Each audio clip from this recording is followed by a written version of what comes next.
Hello বন্ধুরা, শম্পা হেসেল ঘরে তোমাদের সকলকে জানাই অনেক অনেক স্বাগত। কেমন আছো তোমরা সকলে? আশা করি ভালো আছো, আমিও ভালো আছি। আজকে তোমাদের সঙ্গে খুব চটজলদি একটা ইলিশের রেসিপি শেয়ার করব। ইলিশ সব বাঙালির কাছে একটা ইমোশন বলতে পারো, সবাই পছন্দ করে, খুব কম মানুষই আছে পছন্দ করে না। মাছগুলোকে ধুয়ে পরিষ্কার করে নিয়েছি, তারপরে তাদের একটু গায়ে হলুদের ব্যবস্থা করে নিলাম। হলুদ আর নুন একটু ভালো করে মাখিয়ে নিলাম, মাখিয়ে কিছুক্ষণ রেখে দেব। আর এদিকে মশলার জন্য নিয়ে নিলাম এক বড় টেবিল চামচের কালো সর্ষে আর এক বড় টেবিল চামচ সাদা সর্ষে দিয়ে শুকনো অবস্থায় ওটাকে আমি মিক্সিতে একটু গুঁড়ো করে নিলাম। দেখলে তোমরা কি সুন্দর গুঁড়ো হয়েছে।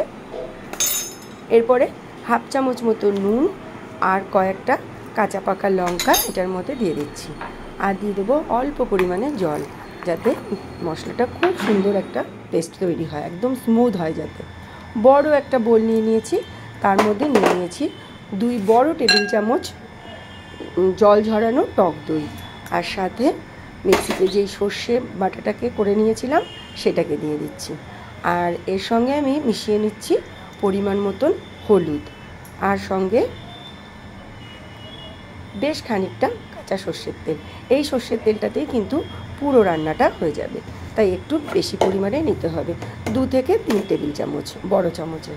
আর স্বাদ অনুযায়ী নুন দিয়ে এটাকে ভালো করে হাত দিয়ে মাখিয়ে নেব।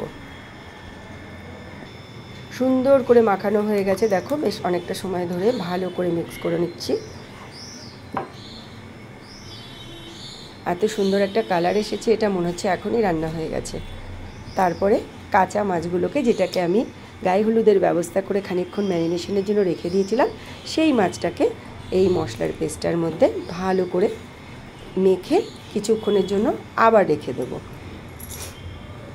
আর এদিকে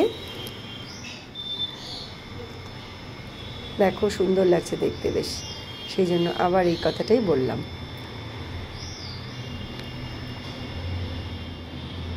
খানিকক্ষণ রেখে দেবার পরে চলে এসেছি কড়াই গরম করে নিয়ে। কড়াই গরম হয়ে যাবার পরে 2 চামচ মতন সর্ষের তেলে কিন্তু ইলিশ মাছ রান্নাটা বেস্ট হয়। সর্ষের তেল দিয়ে একটা বেগুন মাঝখান থেকে 4 টুকরো করে কেটে নিয়ে একটুখানি নুন আর হলুদ দিয়ে এটাকে একটু ভালো করে ভেজে নেব। আর এই বেগুনটা ভাজার সময় গ্যাসের ফ্লেমটাকে অবশ্যই লোতে রাখবো। বেগুনটা ভাজা হয়ে গেলে বেগুনটাকে তুলে রেখে দিচ্ছি একটা পাত্রে। আর সর্ষের তেলে অল্প পরিমাণে 5 ফোড়ন নয়, কালো জিরে ফোড়নে দিয়ে দিয়েছি। ফোড়নটা ভালো করে হয়ে গেলে পরে সব মাছগুলোকে ওই তেলের মধ্যে দিয়ে দিয়েছি, দিয়ে ভালো করে একটু নাড়া দিয়ে গ্যাসের ফ্লেমটাকে মিডিয়ামে রেখে বেশ একটু সময় ফুটিয়ে নেব, অবশ্যই চাপা ঢাকা দিয়ে। এই ধরো 7 থেকে 8 মিনিট, ব্যাস, তাহলেই কিন্তু রেডি হয়ে যাবে মাছের রেসিপিটা।